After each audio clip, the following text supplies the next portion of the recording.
जादुई सोने की गाय बनी नौकरानी। बहुत समय पहले की बात है। एक गांव में एक बुढ़िया रहती थी। बुढ़िया का एक राजेश नाम का बेटा था। बुढ़िया के पास ढेर सारी संपत्ति थी, इसलिए उसने अपनी आधी संपत्ति अपने बेटे के पढ़ाई में खर्च कर दी थी, ताकि वो शहर में रहकर अच्छे से पढ़ लिख कर अच्छी जगह नौकरी करे और उसे किसी चीज की चिंता न हो, और गांव के बाकी लड़कों की तरह उसके बेटे राजेश को दूसरे के खेतों में काम न करना पड़े। ये सब सोचकर बुढ़िया अपने पति की आधी धन दौलत अपने बेटे की पढ़ाई पर खर्च कर देती है, जिससे उसका बेटा शहर में रहकर मन लगाकर पढ़ रहा होता है और बुढ़िया गांव में रहती है और समय समय पर अपने बेटे को फोन करके उसका हालचाल पूछती रहती थी। ऐसे ही रोज की तरह वो फोन करती है तो, राजेश बेटा कैसा है तू? ठीक हूँ, तुम अपना बताओ कैसी हो? बेटा मैं भी ठीक हूँ। और बता, टाइम पर खाना तो खाता है ना? हाँ मैं खा लेता हूँ। तुम रोज एक ही सवाल क्यों पूछती रहती हो? अरे मुझे तेरी फिक्र होती है पगले। अकेला रहता है, पता नहीं कैसे खाना मिलता होगा वहाँ। पर तू बाहर का ज्यादा मत खाना, घर पर खुद बनाकर खाना। ठीक है मैं समझ गया, मैं घर पर ही खाऊंगा। और कुछ? और तेरी पढ़ाई कैसी चल रही है? हाँ माँ सही चल रही है। इस साल मेरा लास्ट ईयर है, इसके बाद मेरी अच्छी कंपनी में नौकरी लग जाएगी। चल ये तो बहुत अच्छी बात है। खूब मन लगाकर पढ़ना और बाहर का ज्यादा मत खाना और पूरे कपड़े पहन के रहना। अभी वैसे ही मौसम बदल रहा है तो तबीयत खराब हो जाएगी। हाँ मैं समझ गया। चलो अब मुझे पढ़ने दो, मुझे डिस्टर्ब मत करो। ठीक है बेटा, आराम से रहना। चल तू पढ़ ले। ऐसा कहकर बुढ़िया फोन रख देती है और रोज ऐसे ही अपने बेटे की चिंता में उसे फोन करती और हालचाल लेकर फोन रख देती थी। और गांव में उसके पास सारी सुख सुविधा थी। उसके पति की जमीन जायदाद इतनी थी कि वो आराम से रह रही थी। फिर देखते ही देखते बुढ़िया के बेटे राजेश की पढ़ाई पूरी हो जाती है और फिर राजेश का कॉल आता है। नमस्ते माँ, एक खुशखबरी है। क्या हुआ बेटा? माँ मेरी बहुत बड़ी कंपनी में नौकरी लग गई है। ये तो बहुत खुशी की बात है बेटा। तू ऐसे ही तरक्की करे, भगवान तुझे ऐसे ही हमेशा खुश रखे। मेरी बस यही मनोकामना है। इसी खुशी में आज मैं गांव के लोगों में मिठाई बंटवाऊंगी। हाँ माँ ये तो है। बेटा वैसे तू यहाँ कब आ रहा है? बहुत दिन हो गए तेरे को देखे हुए। जल्दी आ जा। क्या माँ, अभी कुछ साल पहले ही तो आया था मैं। तुम्हें इतनी अच्छी खुशखबरी सुना रहा हूँ और तुम आने को कह रही हो। ऐसे इतनी जल्दी जल्दी छुट्टी नहीं मिलती बड़ी कंपनी में। जब फुर्सत होगी मैं खुद आ जाऊंगा। ठीक है बेटा, कोई बात नहीं। तू बस खुश रही हो और आराम से रहे। राजेश को बुढ़िया से इतना लगाव नहीं था और वो शहर में रहने की वजह से अपने यार दोस्तों के साथ व्यस्त रहता था।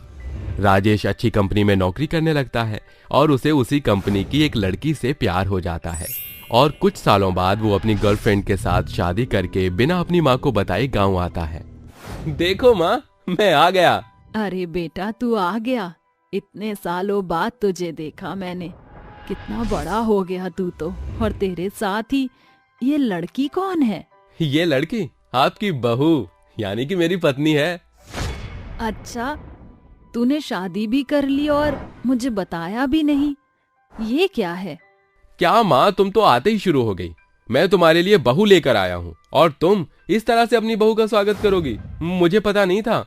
अरे अरे तू तो नाराज हो गया। मैं तो बस पूछ रही थी, क्योंकि तू मेरा इकलौता बेटा है और अपने बेटे की धूमधाम से शादी करना किस माँ की इच्छा नहीं होती।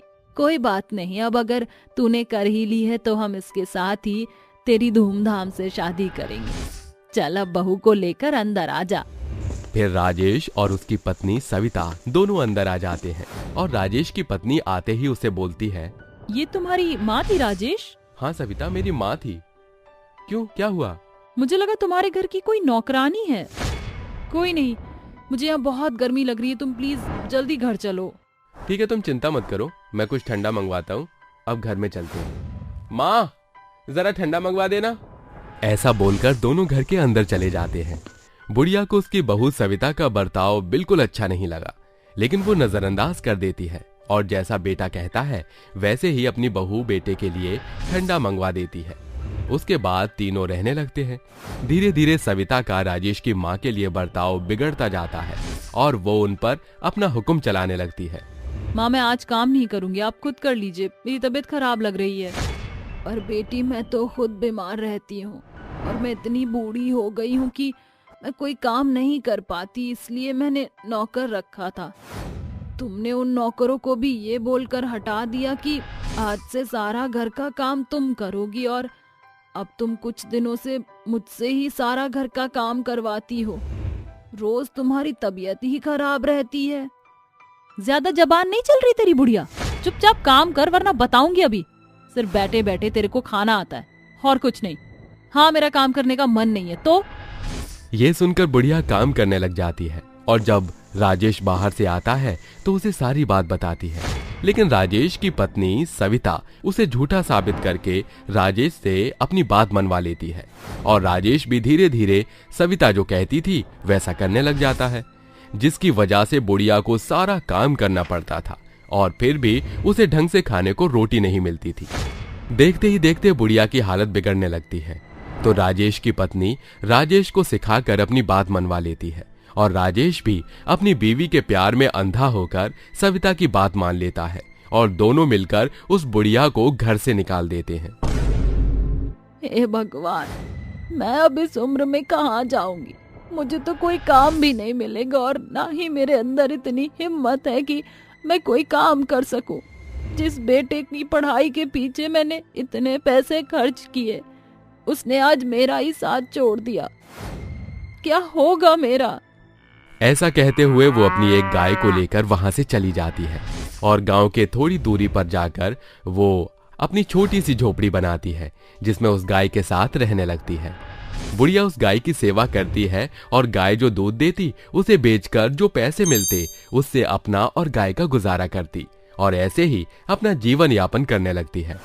फिर एक दिन बुढ़िया की बहुत तबीयत खराब हो जाती है। उसके पास जो पैसे होते हैं उससे वो अपने लिए कुछ दवाई लेकर आती है और उससे कोई फर्क नहीं पड़ता और ऐसे ही घर में तड़पती हुई पड़ी होती है। ये देखकर उस गाय को बुढ़िया पर दया आ जाती है और वो अपने मन में बोलती है, हे भगवान, कैसा जमाना आ गया है।